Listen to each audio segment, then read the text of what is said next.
वर्ष भाद्रपद मास की शुक्ल चतुर्थी को हिंदुओं का प्रमुख त्योहार गणेश चतुर्थी मनाया जाता है। गणेश पुराण के अनुसार इसी दिन समस्त विघ्न बाधाओं को दूर करने वाले कृपा के सागर भगवान शंकर और माता पार्वती के पुत्र श्री गणेश जी का आविर्भाव हुआ। भगवान विनायक के जन्मदिन पर मनाया जाने वाला ये महापर्व महाराष्ट्र सहित भारत के सभी प्रांतों में हर्षोल्लास पूर्वक और भव्य समारोह से मनाया जाता है। चतुर्थी के दिन मूर्ति स्थापना करके 10 दिन पूरी श्रद्धा और भक्ति से पूजा की जाती है। अनंत चतुर्थी अथवा 11वें दिन विसर्जन करते हैं। कथानुसार एक बार माँ पार्वती ने अपनी दिव्य माया से एक सुंदर बालक को उत्पन्न किया और उसका नाम गणेश रखा। स्नान के लिए जाने से पूर्व उसे द्वारपाल बनाकर उसे दरवाजे पर पहरा देने का आदेश दिया। थोड़ी देर में भगवान शिव आए और द्वार के अंदर प्रवेश करने लगे।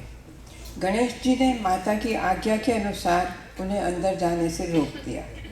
इस पर भगवान शिव क्रोधित हो गए और उन्होंने त्रिशूल से गणेश का सिर काट दिया और अंदर चले गए।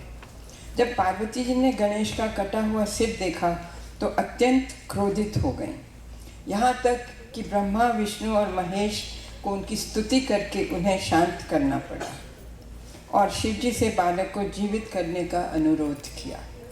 शिव जी ने उनके अनुरोध पर एक गज का यानी कि हाथी का सिर गणेश जी के धड़ पर जोड़ दिया और उन्हें पुनर्जीवित कर दिया। पौराणिक कथा के अनुसार एक बार देवता कई विपदाओं से घिरे थे। तब वह मदद मांगने भगवान शिव के पास आए। उस समय शिव जी के पास उनके पुत्र कार्तिकेय और गणेश बैठे थे। देवताओं की बात सुनकर शिव जी ने कार्तिकेय व गणेश जी से पूछा कि तुम में से कौन देवताओं का कष्ट निवारण कर सकता है। तब कार्तिकेय व गणेश दोनों ने ही अपने को इस कार्य के लिए सक्षम बताया। शिव जी ने दोनों की परीक्षा लेने की सोची। उन्होंने कहा कि तुम दोनों में से जो पहले पृथ्वी की परिक्रमा करके आएगा वही देवताओं की मदद करेगा। शिव जी के मुँह से ये सुनते ही कार्तिकेय अपने वाहन मोर पर बैठकर पृथ्वी की परिक्रमा के लिए निकल पड़े। परंतु गणेश जी सोच में पड़ गए कि चूहे पे बैठकर मैं कैसे पृथ्वी का चक्कर लगाऊंगा। तो उन्होंने उसमें तो बहुत समय लग जाएगा। तभी उन्हें एक उपाय सूझा। गणेश अपने स्थान से उठे और अपने माता पिता के 7 बार परिक्रमा करके बैठ गए। कार्तिकेय जब पृथ्वी की परिक्रमा करके लौटे तो अपने को विजेता समझने लगे। तब शिव जी ने गणेश से पृथ्वी की परिक्रमा ना करने का कारण पूछा तो गणेश जी ने उत्तर दिया, माता पिता के चरणों में ही समस्त लोक हैं। ये सुनकर भगवान शिव ने गणेश जी को देवताओं की रक्षा करने की आज्ञा दी और गणेश जी को आशीर्वाद दिया कि चतुर्थी के दिन जो तुम्हारी पूजा करेगा उसके दुख दूर होंगे और उसे सुख समृद्धि मिलेगी। वह सब देवताओं से पहले गणेश पूजन होगा।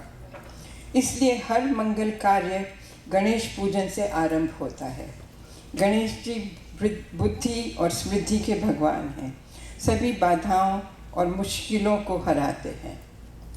भगवान श्री गणेश की कृपा आप सब पर बनी रहे। हर कार्य में सफलता मिले, जीवन में न कोई आए गम। गणेश चतुर्थी की आप सबको बहुत शुभकामनाएं।